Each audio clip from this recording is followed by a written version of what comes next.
Rated with a second class lower.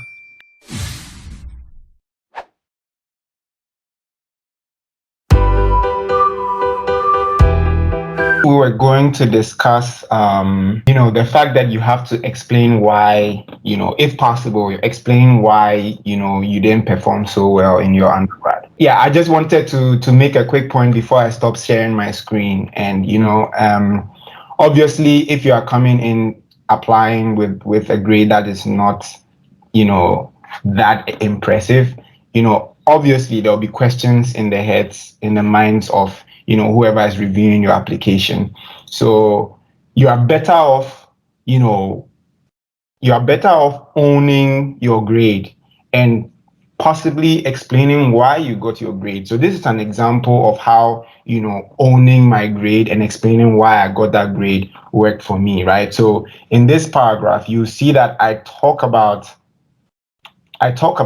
all the things that I was doing, all the extracurricular things I was doing outside of my academics while I was in college, right? And then I transitioned into how these hurt my grades because that's exactly what they did. The only paper I failed was one that I failed because that whole semester I was doing campaign, right, on campus. And so, I explain here that these extracurricular activities hurt my grades, and it was a trend that I set out to reverse in the latter part of my third year. And this is something too which is evidence based because then they were able to, of course, go back to my transcript that I had provided and they see where I fell short and they see how I recovered. Although I didn't make it to the upper, they see that my final year grades were better.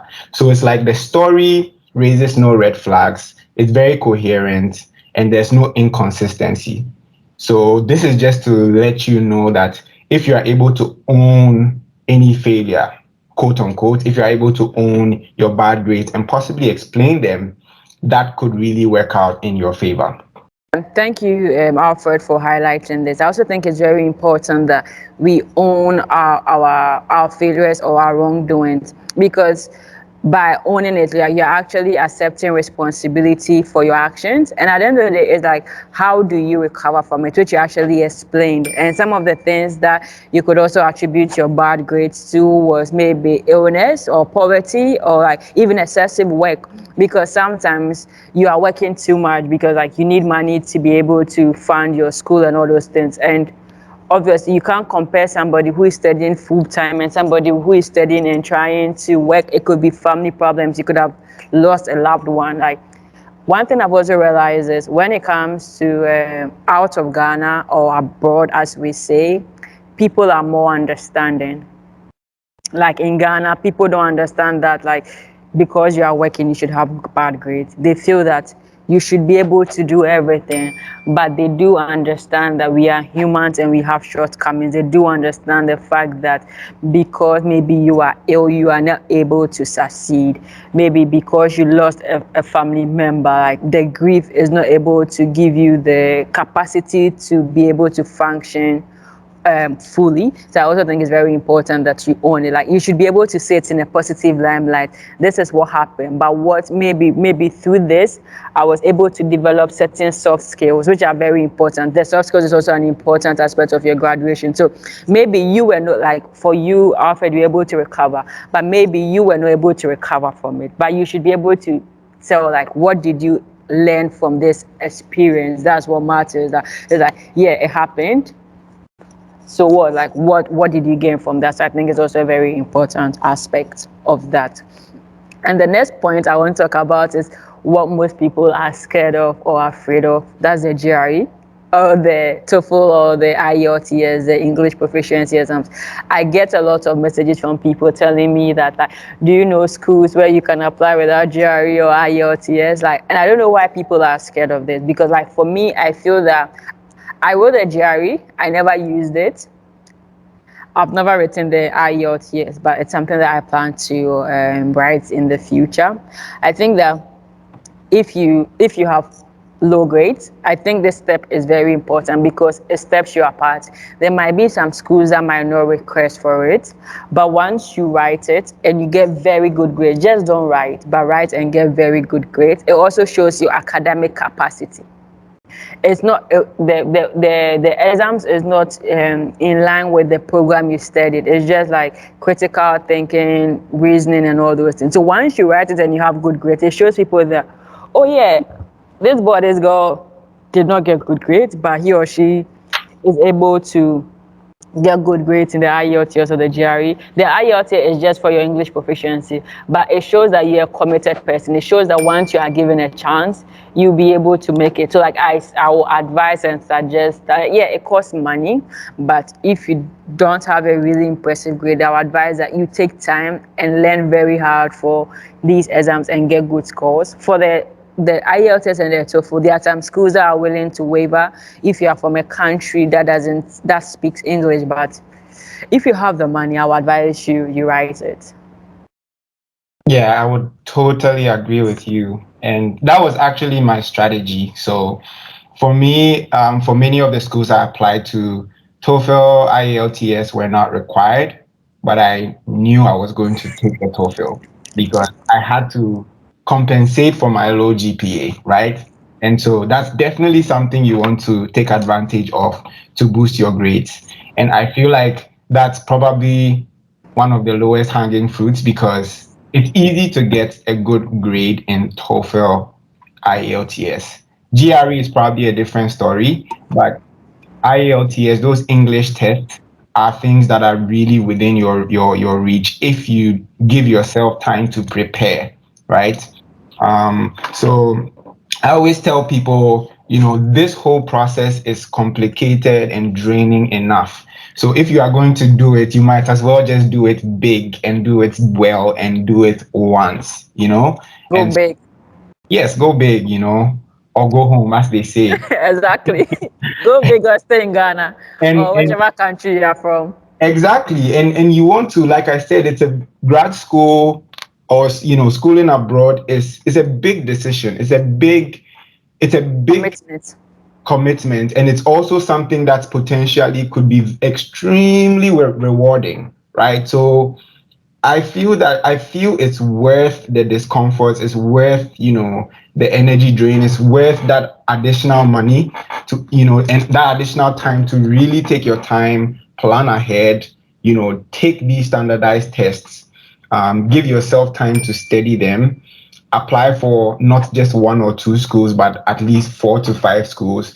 Really go big, plan ahead, and that's what's going to optimize your chances. So definitely take those tests, even though they are waived, because guess what? Everybody else is going to not take those tests because they think they are waived. And then the few people who take the test, they get the advantage. Yeah, that's with what were some of the resources you used for the preparation? Do you remember them? Yes, so actually there are a ton of great resources online. So for me, I'm a computer screen learner. So I signed up for the Magoosh course. So Magoosh is one of the IELTS, TOEFL, GRE training courses online, and it was a paid course, so I had to pay for it. I didn't like it, but I had to pay for it. But those things are good investments. Other people who prefer, a hard copy book, you can buy the hard copy versions of all these books. So there's Magoosh, there's Princeton Review, there's Kaplan. All these books, if you get the latest versions, they will prepare you very well. So that's on one hand. The other part of it is the practice tests. So again, these practice tests, you have some of them online, some of them, physical books or hard copies. For those though, I will recommend that the practice tests, you try to find good practice tests online because more than likely you are going to take the test behind a computer screen, right? So you want to simulate that same environment when taking the practice tests. Thank you very much. So, like the fifth point I want to talk about is to pick a new program within the school because, like, for every university, they also want to grow, and sometimes there are new programs that actually crop up. And because they need people to actually fill in those programs, the admission requirement is lenient as compared to the other ones. Or you could also look at a not too well-known schools, because the requirements for Duke and other universities might not be the same. As you said, you have to apply to more schools, and once you are choosing the schools, you should do a spread. Ones that you feel that this one that's above my limit, but like you should still give yourself a chance, and one that you feel that, oh, no matter what, like this school it would help me, so look into the new programs. And sometimes it might not be in your field, but maybe if you do want to divert, you should be able to see the link between the program that you want to do and that's no program, like what can you learn from those schools. So that's also an avenue where you could actually explore, and it shouldn't necessarily be maybe too far away from your field. Maybe let's say maybe even in civil engineering they've started a new program in civil engineering, maybe rock mechanics is in civil engineering, so it's like, okay, this is a new program within that department, and I feel that it could be interesting for me, so you could also look into that and apply for that. Yeah, I totally agree with you there, and I don't really have much to add on that point. You absolutely hit the nail on the head when you talked about creating that spread when you are picking your list of schools. Like we discussed the other day, you want to give yourself a chance to get into a top school, so just put one or two of those schools of your dreams up there. Put those safety schools in there, those schools that you are definitely going to get into no matter what, and then have some in the middle, and that will again optimize your chances. So we can move on to the next item on the agenda, which is transcript evaluations. Transcript evaluation. So I'm going to share my screen to go over two options when it comes to transcript conversions. We'll start off by talking about the conversion that I used. So give me a second while I share my screen. Awesome. Okay, so when I was about to apply for Duke, the requirements have now changed, but at the time there were two options I could use, right? So there was the WES evaluation, which is pretty straightforward. I'll let us take a look at that web page after this. And then there was also an online GPA calculator that was an option that the school provided. So that's the page I'm on right now. It's called Scholaro, right?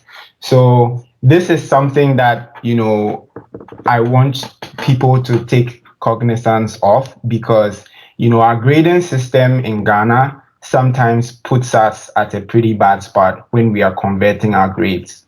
So when I came to this page for the first time, of course, I selected my country, Ghana. I graduated from KNUST.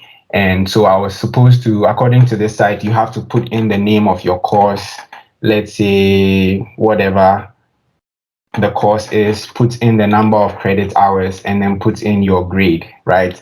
So if you take a look at this university grading scale, you will see here that a 70 to 75 is a B, right? But in KNUST, a 70 is a first class, right? So this did not make sense to me, and this was definitely going to set me back, because obviously, I had a second class lower, so that would have put me even lower, and it cannot be true that our first class students were very good. If that's the case, who is outstanding, right? And so I started, looking for something that would be closest to the Ghanaian system, right? And obviously, I started with the UK, because that's the first thing I could think of. Now, coming here, you see something that looks a bit more familiar, right? So you see a 70% to 100, which is a first class honors. That's similar to what we have in KNUST. Probably a few variations down the line, but seeing that a first class starts at 70% was the closest I could find, and the most accurate and the most accurate for me at the time. And so I confirmed with Duke University if I could use this specific grading scale, and that's what I used. They approved, and that's what I used. And when it came down to it, my 59.77.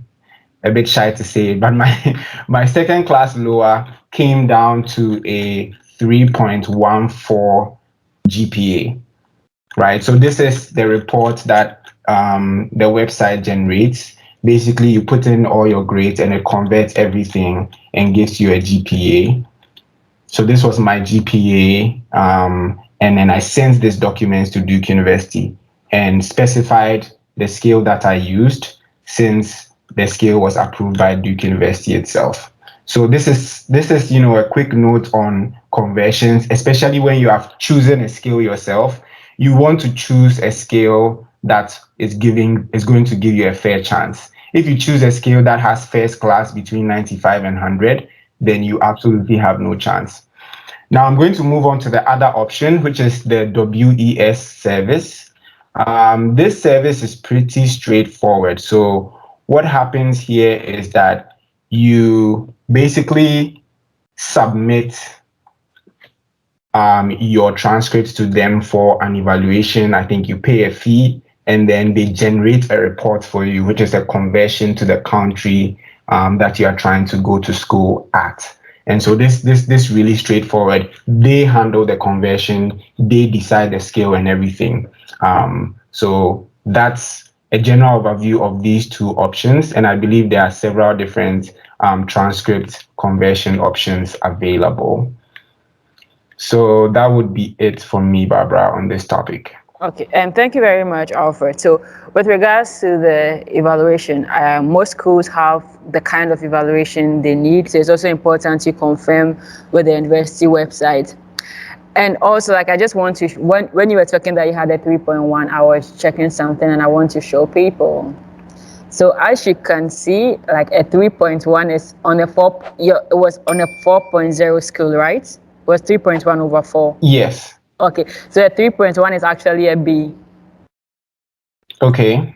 So, like, in as much as I don't know how they do the evaluation, but one thing I've also realized and what people have also told me is that, like, once your grades are low, when you do this evaluation, they tend to up your grades. And I do understand, because, like, the abroad, like, the evaluation is based on the performance on the class, and it's not really fixed. Like, in as much as maybe a 97 over 100 is an A plus, if the class doesn't perform well, it affects it. Like, it's either they increase everybody's average or they reduce everybody's average based on the class performance. So in as much as, like, you didn't do well, when they look at the total class performance, you tend to do well. So even though Alfred did graduate with the lower class upper, when he's actually submitting with his credentials, he actually has a B.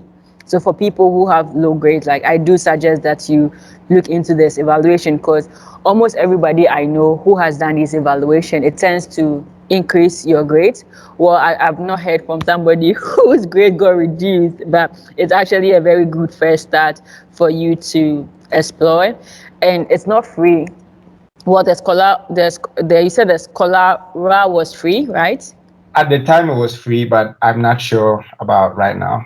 Okay, yeah, and so even if you even use that and the university doesn't accept it, it might not work. So, yes, it takes money, but, like, it's a good first start.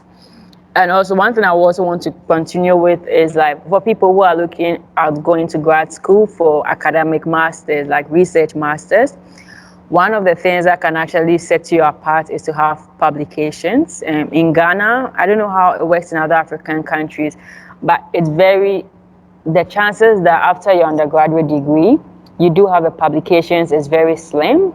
But one thing that I think is good is, like, when I was in my national service, KNUST started something where they started a magazine where students could actually publish their undergraduate thesis in. So if your university has something like that, I will advise that you actually explore that opportunity. Or once you are done, you could actually talk to your supervisor and ask that you do publish your undergraduate thesis, because for some of the requirements, they do ask you, do you have publications? Sometimes, like, I did my master's, I got a PhD with no publications, but once you do have, it actually does beef your. And one thing you should also realize is like I feel that once you have a lower, you have to put in more work than somebody. I graduated with a first class, so I still have to put in more work because I'm also competing with other people from all over the world, like from China, from the US. Like I'm competing with people from all over the world, so I also have to beef my game, but I don't have to put in too much as compared to other people. And I also think your motivation is also important. So you could look at um, you could look into putting in a publication of your thesis. And also one important aspect for when you actually need funding is not compulsory, but I also think that you could actually email supervisors to ask them like, do they have funding and are they willing to take you on? Because one thing I've also realized is once you have a word from a supervisor that he's willing to take you, you are sure that you are going to get funding and you're also assured that you are going to get admission. So a good first start will be emailing supervisors, and people wonder, how do I do that? Like, what should the email entail? There's a lot of information online, and also even some university websites tell you what you have to do to email supervisors. So I'm going to share from one university like what they said you should do. I think is, let me just look for it. No. Okay. When you're actually going to also in your application process, Google should be your best friend. Like if you have any doubts, just Google it, you get an information. What I did was emailing potential graduate supervisors, and they give me so many options on what to do, and I just chose one of them. So this is from McGill University, it's a university in Canada, and they tell you what do you have to do. Write a concise and a professional letter. It should also be in a formal tone, like dear professor or dear doctor. This is not hello sir, hello madam. Like try and get like just try and make it professional. The tone to be professional as possible, and you attach your CV and an unofficial transcript. And this is an important part of it. State why you are interested in graduate studies, including career goals, and emphasize any research or leadership experience and analytical skills. Most of the time, when supervisors take you, they're actually going to take you to do research work. So that's how come, like, if you've done research, if you have a publication, it's easier for them. Why? Because they're able to gauge what you can do. If you already have funding, state the amount, duration, and source. If you don't, you could ask them like, I'm looking for, are you willing to take in new students and all that? And for this, you have to really be subtle as possible. Yeah. State why you're approaching the particular professor and why your research interests and goals are a good match. And to be able to do this, most of the university professors, they actually have their pages. So you could just go on their page. You can look at a few of their publications and read it to be able to have a fair idea of what they do, and to be able to link with what you want to do and what they do, because they'll be supervising you. So they need actually information. They need like some knowledge on how to do it, and offer an opportunity for further discussion. This is also very important. Like, don't just leave it open and bare. Like, just let them know that, oh, you are open. Like, if they are willing to meet you up to talk and have those discussions. It's very important to go straight to the point, because what most people don't realize is like there are so many people who are also sending emails every day looking for funding, just like you. So your email should be straight, they should go straight to the point, and also try as much as possible to read about the person before you actually send that information to them. It makes things easier for everybody. Let's say I email maybe Alfred, you are now a professor, and I'm emailing you that I want to do maybe research in earthquake, but you know nothing about earthquakes. Maybe you work with maybe concrete or steel. Like there's no link between your research and what I want to do. So I realize that you are not a good fit for me. So it's important to email people that you feel they are a good fit for you.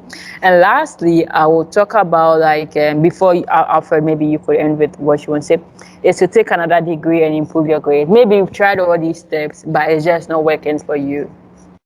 You don't have to give up, as we said from the beginning. What you can do is you can take another degree just to improve or boost your grades. Like you might have to degree. It doesn't necessarily even have to be undergraduate degree. It could be a postgraduate program. It could be a year certificate or a diploma, just to improve your grades. That will also be a good way to include in a motivation letter that, like, your grades were not good and you've been trying to apply to grad school, but it's not working. So to be proactive, you actually took another degree just to improve your grade, to show people that this is what you can do, and but you still want to do this program, so you are still applying for that. So yeah, Alfred, you could take the last point. Yeah, we've talked about the fact that you have to explain your bad grades in your motivation letter, and a recommendation letter is very important. Would you like to talk about the recommendation letter? I think you can go ahead with that. Okay. So a recommendation letter is very important. They are really generic recommendation letter.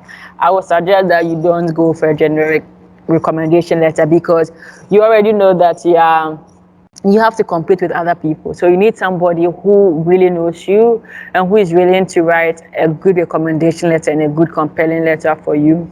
And a recommendation letter is also an important aspect of the application process. It could be 2 or 3, depending on the program you are doing. It could be like just academic or professional. So you have to look into that. It could be some professors from the university, if they are looking for professional. It could be like people you've worked with. And also, it also carries more weight if should I say, a big person writes the recommendation letter for you. Let's say a doctor, a professor. Like, you could let new lecturers write it for you, but once it's somebody, it's a doctor, a professor, I feel that it carries more weight. But if you don't know anybody, like, you could just ask a new lecturer to write it for you, but it shouldn't be generic. It should be able to quantify your skill set, like, this person can do this and that, and this person demonstrated it through this way and that way. And my last point is to submit a complete and competitive application. Most of the time, because people don't actually start the process early, they tend to make certain kind of documents. Some universities will be kind enough to send you an email to tell you that, oh, you didn't submit your motivation letter, you should submit it. Others wouldn't. An example, like for me, like when I was applying to my university in France and I was applying for a scholarship, apparently I missed the document. I don't know how. I don't know how I missed it, but apparently it wasn't. I don't know if they didn't see it or what, but they sent me an email to tell me that you missed this document, which I actually added, and I got a scholarship.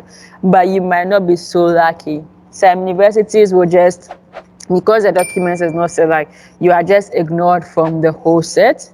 So it's very important that when you're applying, to double check, cross check, to ensure that you have all the documents available. So for today's session, we've told you 10 amazing things that you could actually do to submit a competitive application for grad school with regards to admissions and scholarship. So Alfred, I'll leave you to say the last words before we say goodbye to the session. Sure. Yeah, I think these are a very good number of points that if you really follow, you could put yourself in a good place as regards to your applications to grad school.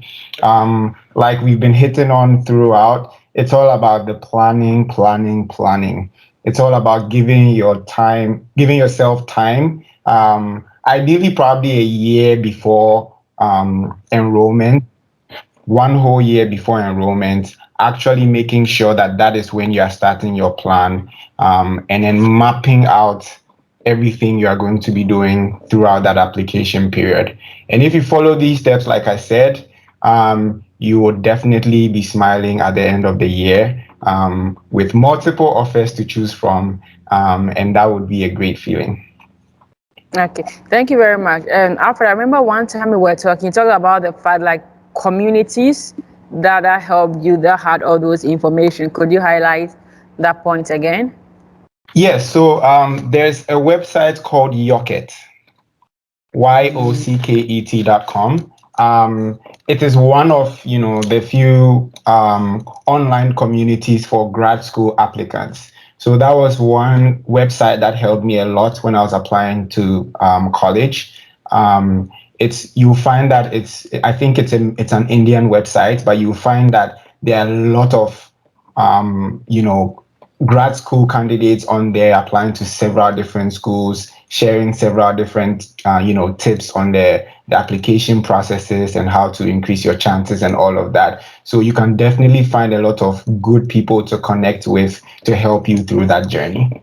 Thank you very much, Alfred. I really love this conversation. So now let's look at the action plans. I'd like you to leave in the comments section which of the strategies you've tried and how it worked for you. I also like to know which of them you've not tried and what you aim to do about it from now. One thing you realize, it's not just really about the talking. Like, we can give you all the information, but it's up to you to actually take that step. It's up to you to do those things. Like, it's not easy. Like, it's really not easy. Like, if anybody tells you it's easy, that's a big lie. It's not easy, but it requires persistence. But there's only one way you can succeed, and that's if you are willing to do the job. And if you've watched till the end, then thank you very much.